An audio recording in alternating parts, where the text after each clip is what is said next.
la formación de la prostaglandina. Esa es su función principal. Entonces, para que haya la síntesis de prostaglandina, para que yo tenga dolor de cabeza, se tiene que sintetizar la prostaglandina, ¿verdad? Entonces, ¿qué hace la aspirina? Inhibe la formación de la prostaglandina. Entonces, tenemos que la aspirina, tenemos que se forma, o sea, nuestro fosfolípido de membrana van a dar lugar o van a sintetizar el ácido araquidónico. El ácido araquidónico es un ácido graso esencial. Así como tenemos aminoácidos esenciales, también tenemos ácidos grasos esenciales, que son el ácido araquidónico, el ácido linoleico y el ácido linolénico.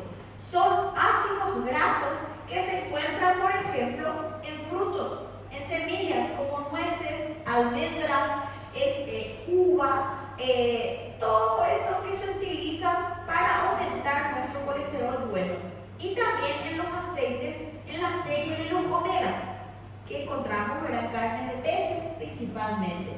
Entonces, esos son ácidos grasos esenciales, que quiere decir que sí o sí tienen que formar parte de nuestra dieta para tener, ¿verdad?, este tipo de reacción. Bueno, entonces, tenemos que nuestro fosfolípido de membrana, ¿verdad?, libera nuestro ácido araquidónico. Este ácido araquidónico, por la acción de las enzimas ciclooxigenasa, me va a dar lugar a antiperóxidos cíclicos, ¿verdad? Estos antiperóxidos cíclicos me va a dar lugar a tres tipos de sustancias que son la prostaciclina, prostaglandina y tromboxanos, ¿verdad? Estas sustancias entonces son relacionadas directamente al dolor, ¿verdad? Cuando nosotros tenemos dolor, esto acá se encuentra activado. Entonces, ¿qué es lo que hace la aspirina? Impide la catálisis acá, ¿verdad? Impide que se forme o que catalice esta ciclooxigenasa. Entonces, si no actúa o no cataliza esta ciclooxigenasa, entonces no se va a liberar prostaglandina. Y si no se libera prostaglandina, no va a haber dolor. Entonces, esa es la forma, ¿verdad?, en cómo actúan los medicamentos. De ahí que los medicamentos o actúan en la primera enzima que inicia el ciclo o actúa en los sitios activos, ¿verdad?, impidiendo la unión, por ejemplo. Entonces, esa es la forma, ¿verdad? O dos sitios activos, por ejemplo, tenemos un medicamento que tiene tres tipos de principios activos. Entonces, ¿qué es lo que hace? Ataca tres sitios activos. Entonces, va haciendo ¿qué cosa? La cura de la patología. Entonces, esa es la forma. Sí. Como que ela modifica a forma do... El inhibidor. Isso, Sí, es un inhibidor que va a atacar directamente el sitio activo de la ciclooxigenasa. Entonces, si ataca el sitio activo, ¿verdad?, no se va a unir y no va a haber el producto. De esa manera, ya vamos a ver cuáles son los tipos de inhibidores, ¿verdad? Uno que tiene un solo sitio activo y otro que tiene más de un sitio activo. Bueno, vamos entonces. Tipos de inhibidores enzimáticos. Allá ven, ¿verdad? ¿Cuál es la importancia de los inhibidores? Es que nos explican cómo actúan los medicamentos, ¿verdad? Vamos a tener que son reversibles, vamos a tener competitivos, tiene un solo sitio activo, las enzimas, mixtos y acompetitivos. Los mixtos, ¿verdad?, vamos a tener, o tiene este o tiene este, uno de los dos. Entonces, uno de los dos. Y acompetitivo ya es cuando las enzimas tienen más de un sitio activo. Y luego tengo los irreversibles. Los irreversibles, ¿qué tipo de reacción o qué tipo de enlace puede unir o puede inhibir una catálisis irreversiblemente covalente. ¿Entienden? Entonces, por eso que quiero que entiendan bien esta parte, porque ahí ustedes van a entender cómo que actúan los medicamentos en el momento, ¿verdad? Que se empieza con el tratamiento. Bueno, entonces tenemos dos tipos de inhibidores: reversibles y irreversibles. Los reversibles pueden ser, ¿cómo dijimos que son? Competitivos, un sitio activo tiene la enzima. Competitivo, más de un sitio activo, y mixto, que va a ser, ¿verdad? O puede tener los dos, o puede tener uno o competitivo o acompetitivo. Entonces, es en simultáneo. Un inhibidor competitivo dice compite con el sustrato por el sitio activo de la enzima. Entonces tenemos, mientras el inhibidor 1, ocupa el sitio activo, impide la fijación del sustrato. Entonces, ¿qué pasa? Tenemos acá nosotros, ¿verdad?, nuestro inhibidor. Tenemos nuestra reacción de siempre, ¿verdad?, que dijimos que es enzima más sustrato, complejo intermedio, enzima más producto. Entonces, vemos acá, debido, dice, que el inhibidor se une de manera reversible a la enzima, se puede cambiar el sentido de la composición, de la competición en favor del sustrato, simplemente añadiendo más sustrato. Cuando el sustrato excede sobradamente al inhibidor, se minimiza la probabilidad de que se fije una molécula de inhibidor. La geometría molecular de los inhibidores que se parecen al sustrato. Entonces, en una inhibición competitiva tenemos que el inhibidor se une al sitio activo de la enzima. Al unirse al único sitio activo de la enzima, ¿qué pasa? No hay enzima sustrato, no se produce la catálisis. Entonces, ¿qué pasa acá? No vamos a tener producto. Se inhibe la reacción. ¿Por qué? Porque nuestro inhibidor ocupó el sitio activo de la enzima, que era para que ocupe el sustrato. Entonces, no hay reacción y no hay entonces producto. Bueno, entonces tenemos que, por un lado, el inhibidor y nuestra enzima, y por otro lado el sustrato. Acá no se une mi sustrato y ingresó acá el inhibidor. Entonces, de esa forma, ¿verdad?, se paró la catálisis, por ejemplo, ¿verdad? Bueno, después tenemos, y acá donde se formó, entonces ya en la primera reacción ya se unió a la enzima en el sitio activo. Y esta debería de haber sido mi reacción. Pero ¿quién es el que nos permite esto? Mi inhibidor competitivo, ¿verdad? Bueno, acá tenemos la misma cosa en el ejemplo, ¿verdad? Tenemos la enzima que debería de unirse al sustrato, un solo sitio activo donde debe entrar el sustrato. En este caso, el sustrato se une a la enzima, pero yo tengo acá mi inhibidor.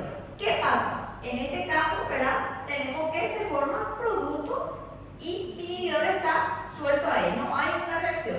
Acá, en cambio, yo tengo, ¿verdad?, si el sustrato se une al inhibidor, entonces, o sea, si mi enzima se une al inhibidor, entonces mi sustrato no puede unirse, no se genera ningún producto, ¿verdad? Si el inhibidor se une, entonces no se puede unir al sustrato. Entonces, este es el tipo de reacción reversible, en donde la enzima, el único sitio activo de mi enzima ocupa el inhibidor, ¿verdad?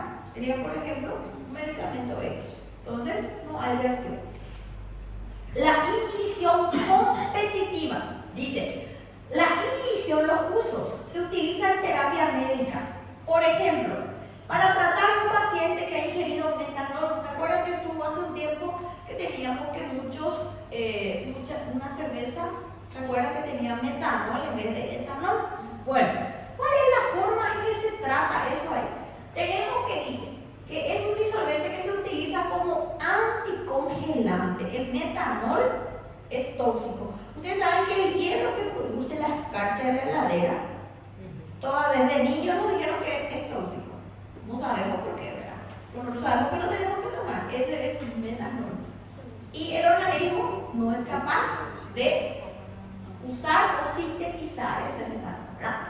Entonces, la enzima hepática alcohol deshidrogenasa es la enzima que va a degradar el etanol, que es el que nosotros consumimos, ¿verdad? Convierte el metanol en formaldehído, un compuesto perjudicial para muchos tejidos. Este es el metanol, tiene un átomo de carbono y este es nuestro grupo alcohol, nuestro grupo hidroxilo. Y tenemos entonces la forma del metanol, la fórmula. Bueno, ahora vamos. Tenemos acá las dos situaciones, ¿verdad? La inhibición competitiva, que tiene esta reacción, un sitio de acción, un sitio activo, ¿verdad? En este caso tenemos el etanol en condiciones normales, por la acción del alcohol deshidrogenasa, va a transformarse en acetaldehído y luego en ácido acético. El organismo, ¿verdad?, va a poder utilizarlo y degradar. Pero ¿qué pasa? Si es metanol, la misma enzima actúa en la catálisis y lo transforma en formaldehído. Esto acá es tóxico. Entonces, ¿qué es lo que forma acá? Ácido fórmico me forma agua más CO2. Y esto acá ya es, ¿verdad? El ácido fórmico es tóxico para el hígado. Bueno, el etanol compite de manera efectiva con el metanol como sustrato de la alcohol deshidrogenasa. Acá explican cómo se trata cuando se tiene, por ejemplo, metanol en el organismo en vez de etanol, ¿verdad? Dice, acá tenemos que ambos actúan, o sea, son catalizados por la misma enzima, la alcohol deshidrogenasa, solo que el etanol lo convierte en acetaldehído y el metanol lo convierte en formaldehído. Y este formaldehído es tóxico para la salud. El etanol compite de manera efectiva con el metanol como sustrato del alcohol deshidrogenasa. El efecto del etanol es muy parecido al de un inhibidor competitivo, con la distinción de que el etanol también es un sustrato y su concentración disminuirá con el tiempo a medida que la enzima lo convierta en acetaldehído. Entonces, ¿cómo se trata esto? La terapia para el envenenamiento por metanol es la infusión intravenosa lenta de etanol. Se le aplica, ¿verdad?, etanol para que esto de a poco vaya ocupando el sitio activo del que está ocupando el metanol. Entonces, el etanol va, ¿verdad?, compitiendo y se va eliminando de a poco ese metanol que se tiene. Tenemos entonces, dice, se le aplica una infusión intravenosa lenta de etanol a una velocidad que mantenga una concentración controlada en el torrente sanguíneo durante varias horas. Esto reduce la tasa de formación del formaldehído. ¿Por qué? Porque impide, ¿verdad?, la unión y compite por el sitio activo. Entonces le va a ir ganando al metanol y de a poco va a ir eliminándose. ¿Entienden?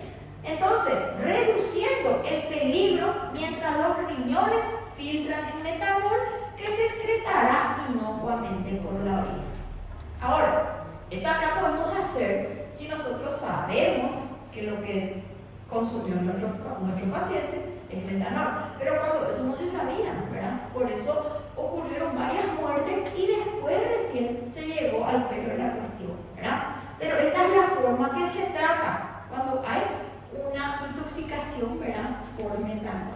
Entonces, ¿se dan cuenta ustedes? Este es el efecto de la inhibición competitiva. Esta es la forma en que actúa, ¿verdad?, un inhibidor competitivo. ¿Están cansados? Sí, ¿verdad? Bueno, vamos a dejarlo acá, ya que están cansados ustedes. Miren en sus casas y después vamos a dar una explicación rápida, ¿está bien? Pero miren, ¿está? Porque yo tengo que avanzar con ustedes, chicos. El lunes otra vez no tenemos clase.